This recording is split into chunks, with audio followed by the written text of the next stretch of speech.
Hey guys. So I just had a video recently I'm going to upload as well. Basically, it's a longer version of what this is supposed to be.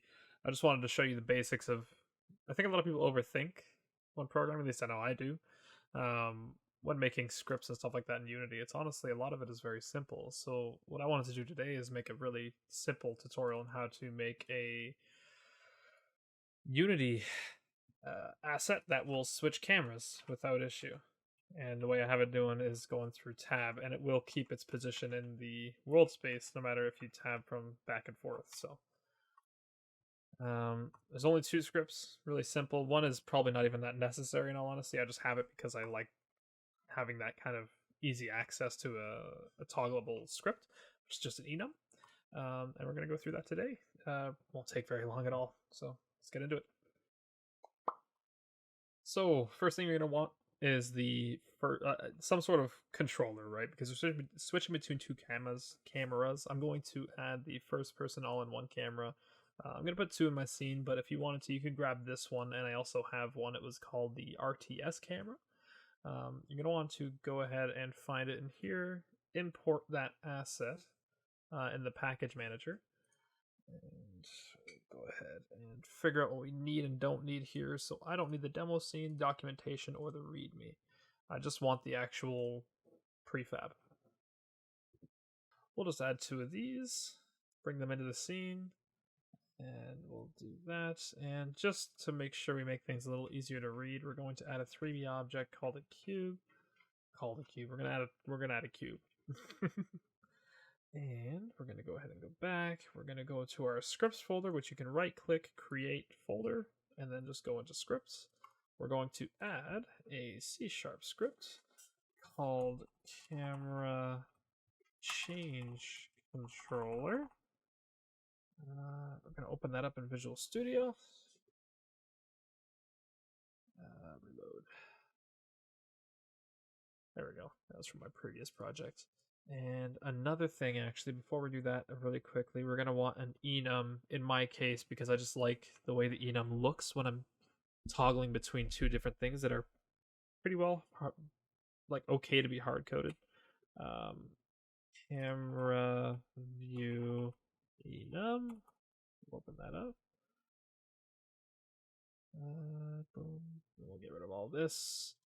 Make sure we re-add the brackets. We're going to change this from a class to an enum, and we're going to add two enumerators here: first person and third person.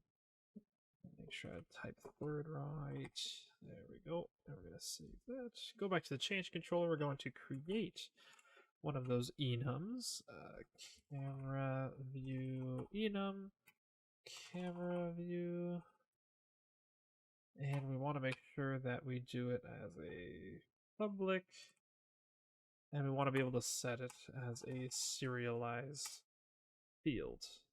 Two other things we're going to want our two cameras in the scene, so we'll want another serialized field of game object, and this will be first person controller,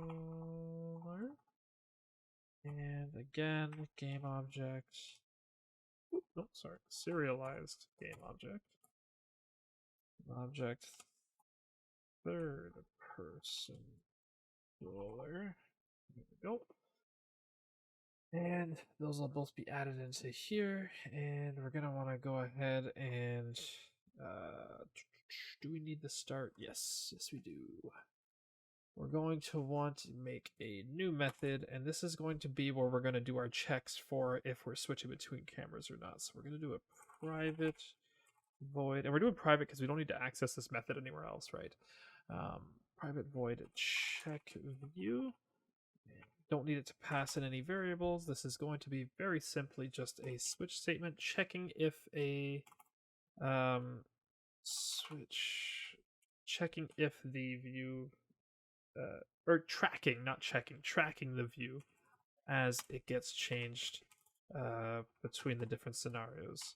We do a case, and we want to see case of camera view. So if camera view is equal to first person, we want to change that camera view over to the third person, because this is just a toggle. This is not doing anything special here. We're just toggling between the two. And after we toggle it, we want to make sure we also change. Why is that? First.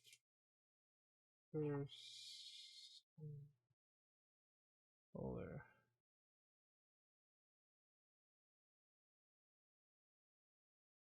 What am I doing wrong here?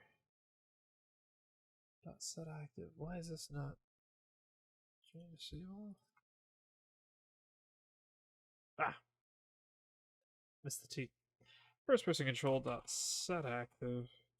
And we want this to be, so we're on first person. We want this to be false. It's good. And we also want to switch over to our other controller, third person controller dot set active, and this will be true. And that's all we need for that one. Second case statement is going to check if it is in the third person view. And this is where you're going to, oh, nice. This is where you're going to do the last case statement here. So what am I doing wrong here? Oh, that's what I did wrong. Make sure it's a full colon and not a semicolon after a case statement. And then we're basically going to copy and paste this, but basically just change it all around. So this will be first person, this will be true, and the other one will be false. And that should be about it. Why is this? Make sure we have the break statements. There we go. And that should be all we need here. So we're going to do this check within a if statement. So we want to check if the button tab has been pressed. We're going to do input dot get key down, and we want to check the key code. In my case, I want to do tab. So if tab is pressed, I want to check. And if so, it's going to switch between the two. And at the start, we want to, the only issue with this script, that's kind of major, I guess, in my eyes, is that it will be inverted. So you'll see when I go into Unity, if I have this camera view, since it's serialized field, I can change this in Unity. If I have this camera view set as first person, it's going to start as third person, and if it's third person, it's going to start as first person. And that's because the way I have this set up, it's going to start the script, and then it's going to switch it to the opposite one that it's equal to. But in this case, I don't care as much. It's simple. This is meant to just be a one and done situation. This can obviously be improved upon. Controllers, and we don't need anything there. So what we're going to want to do is we're going to want to make an empty object, and this is what's going to track if a button's been pressed, because we don't need these attached to every single script we have. We just want a single instance of this class, and this is going to be camera tracker. Just, you can name this whatever you want, but this is just so I know what I'm looking for. Camera tracker, we're going to add the script onto there, and we're going to want our two game objects, and I want to start here and here. And that should be all we need. So if we start this, oh, high sense. So we're looking at the cube. We're looking at the right side of the cube. We can switch. The other one gets spawned in. Dark side of the cube, and we can go over here. Switch. And switch, and you can see it keeps its last position. The the other issue with this script is that it because of the way the first person all-in-one controller works, is that if I drain all my stamina here and I switch controllers, even while I'm in the air, you can see I still have the stamina that I had when I left the previous controller. And that's simply because the way I'm disabling the object in the code is I'm disabling the entire object. So this whole